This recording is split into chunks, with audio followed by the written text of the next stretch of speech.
Coming back on another upgrade today on the Tokyo Marui Saiga-12 gas blowback Airsoft shotty. We have the ITP Airsoft full auto Saiga-12 kit. Now, if you know already, the Saiga-12 has two variations, the Saiga-12K and the Saiga-12 SBS. The SBS version comes with the full auto option already installed. However, people started to notice very quickly on that the Tokyo Marui Saiga-12 had a full auto variation modification. And they started filing things down, popping off pins, jamming little rivets onto the side so that you can get this guy to sit where you wanted to for the full auto. They did all these modifications to the Saiga-12. But instead of mutilating my Saiga-12, what I did was I went ahead and purchased the ITP Airsoft Saiga-12 full auto kit.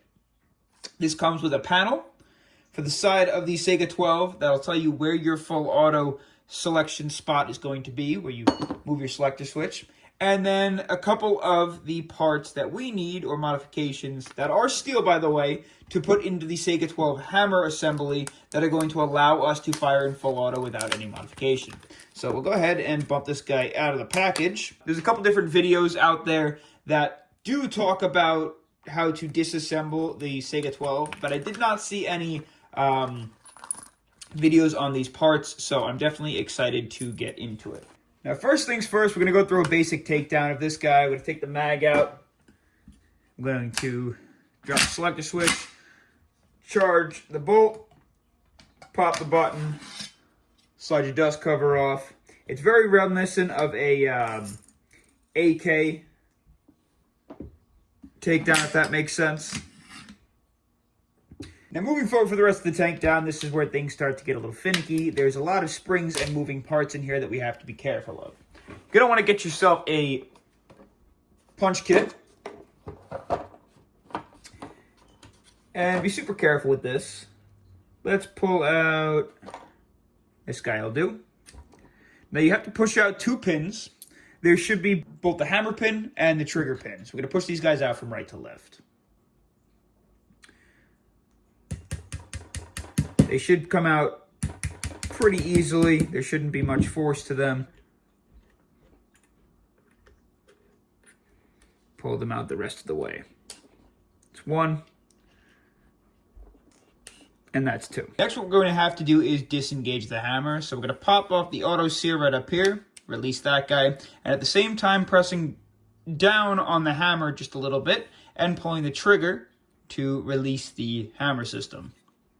Next, what we have to do is to remove the selector switch. We're going to have to push down on the disconnector right here and rotate this guy all the way back. Now your selector switch should just pop out the side. And you'll notice right here that selector switch is one of the upgrade parts that we're going to be installing. Now from here, the hammer assembly is essentially free, but you do want to be careful. There's a couple springs and whatnot on the left side of the Saiga-12. You're going to want to avoid releasing and just letting them fall everywhere. So my best recommendation for you is take it slow and tilt this guy this way. And you should notice that it starts to slide outwards, and hopefully we can get this out with the handguard. You see all those springs and nonsense that are in there? Cool. And we're just going to take the Saiga-12 and set that aside because we want to work on the hammer assembly. And just like that, we quickly see the next upgrade part that we are going to be messing around with. This guy. Notice this guy's got two spots where it can stop, your safety and your semi. This mechanism has three. That center point is where a lot of people will file. That allows you to lock in place to achieve full auto. You don't have to do that because you've got the upgraded variant. Bringing us on down into the hammer box, we're going to need to get to our disconnect because that is the next part that we're going to be upgrading. You see this guy right down there in the middle that we push down to get the fire selector switch out? So what I recommend doing is grabbing yourself a pair of tweezers just so we can remove this spring and store that guy for later. And then we're going to take out our selector mechanism. Just pull that guy aside. I do recommend taking out some of the other smaller parts just so you don't lose them. And this guy should be able to stay in place. Just be careful with both of them. Next, there's another pin that goes through the center of the trigger. the secondary pin, we have to remove this guy in order to get to our disconnect. So mine is luckily already kind of protruding out this side, but your best bet is just to go in from the other side and push it on out. And be careful because it is under some spring tension. We're not going to remove it all the way, just enough so that your disconnect pops out. And you see where that spring sits? That's our next upgraded part. Take our upgraded disconnect, and we want to utilize that spring again. Set it into the same orientation, like so, and reinstall it into the hammer system with that spring in that small little oval-shaped divot. See that guy? So go ahead and pull this pin out a little bit further again. Drop this fella into that divot. It's not the easiest thing to do. And then carefully re-engage that pin. And your disconnect should be reset back into place. Next, we're going to take the upgraded selector switch and then our spring and little nub. I'm going to drop the nub. Whoop. Careful. Drop the nub into place. Our selector, I recommend installing it at the top, just like it was before. And then we'll go ahead and take our spring and notch it onto both the nubs on the top and on the bottom. Just squeeze it, it's your best bet. Perfect, just like that. Next, we have to mess with our selector switch. We have to get this guy off and this guy on. And your best bet is just to take a look and set it up in the same exact orientation. Now, what's different about this guy as opposed to this guy is you'll notice this one has this nub here. There are a handful of people that file that nub off, and that allows them to achieve the full auto feature as well. We're not going to need to because this one comes without it. All right, so to get this guy apart, there is a small little screw at the bottom, and then this screws into the back of it. So you're going to want to apply pressure on the back and then just get in there and start to unscrew it. Just like that. Helps if you have an Allen key so that you don't risk stripping it, but I don't have access to one right now, so we're going to run it like this. Cool. Now, just again, to double check the orientation that we're putting this in, it should sit like this. That should just pop off. This should just pop on, and you'll notice that it's super easy to figure out the orientation when you pop this guy on because it's got these rounded sides and then the flat edges. Same over here, so it's just going to sit like that. And we'll drop that screw back in.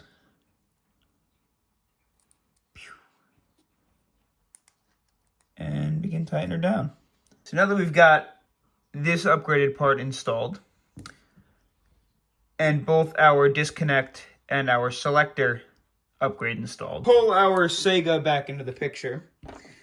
And again, same thing, orientate it down to the right, as well as your trigger box orientated down to the right. I'm going to slide this guy down into place. Best bet is to make sure that your trigger aligns at the bottom. And it should just be a super simple drop and fit. My recommendation, just make sure everything works. Your hammer bops down, your sear releases, and then your trigger releases the disconnector and throws the hammer up into place. What we're going to do is take our upgraded selector switch. In this orientation, we're going to throw it pointing up to the sky, into place, and there's a little hole that you want to notch it into right on the left side. And then we just have to get the disconnect out of the way.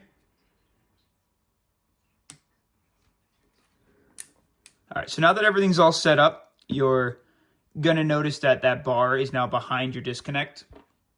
We're just going to test to make sure everything works before we go throwing pins in and whatnot. So the first thing you're going to want to do is set this guy into safety, just at the top. And your trigger should not move, no disconnect, no nothing.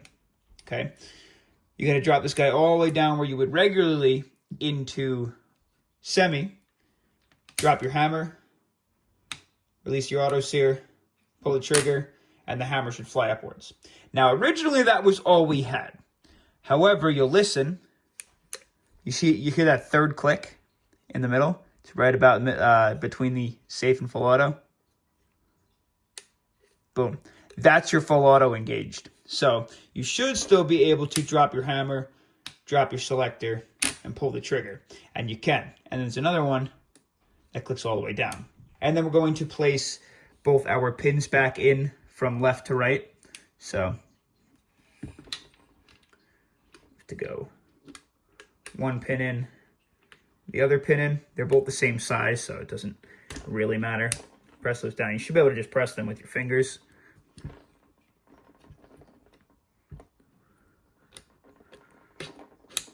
Cool. And they should be nice and flush on the other side. Now reverse engineer the Saiga. The bolt goes in. Your spring and spring guide go in.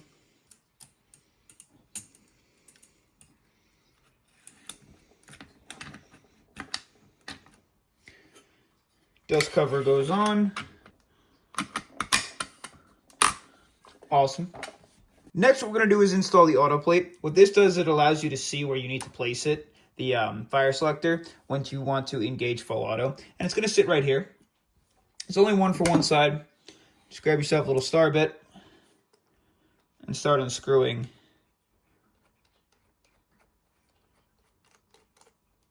both of these screws. And then the other.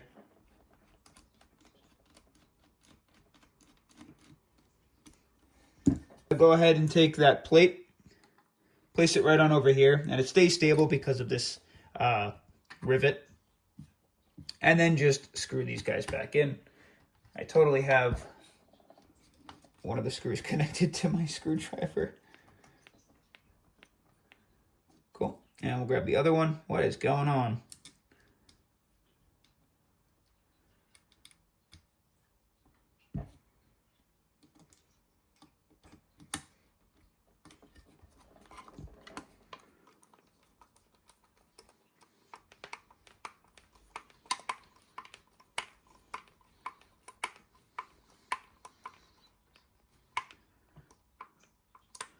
Perfect. Now that you have that plate installed, you should notice a clicking sound when the selector is pulled down towards the A and not just the fire feature. So let's test that out.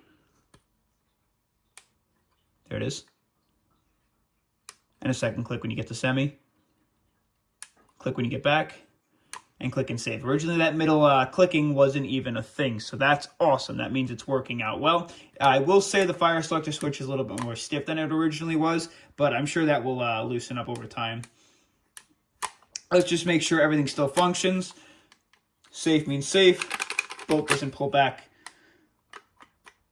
in the full auto setting. Bolt pulls back. We can fire. And there should be no reset when we hold the trigger down. When we go into semi, pull the bolt, hammer drops, and this time there should be a reset, and another click. Perfect. Now let's get a mag in there and see if we've successfully achieved full auto. I really hope so, because I haven't tested this out yet. So we're going to drop this guy down into semi.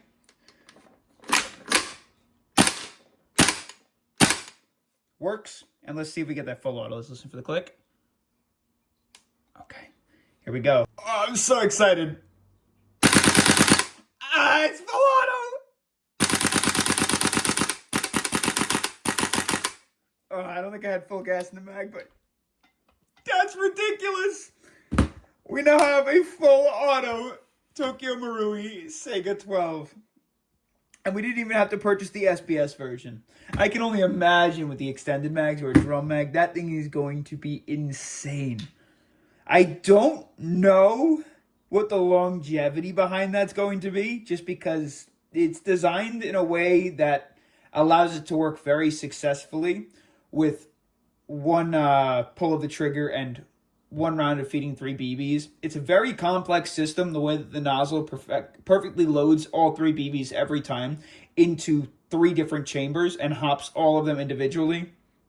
So I know it's already relatively sensitive as is. However, props to Tokyo Marui, it's also very well done, and it really doesn't have a whole lot of issues. So beware, these kinds of modifications might cause further damage, but I mean, it's a full auto Saiga. Don't yell at me.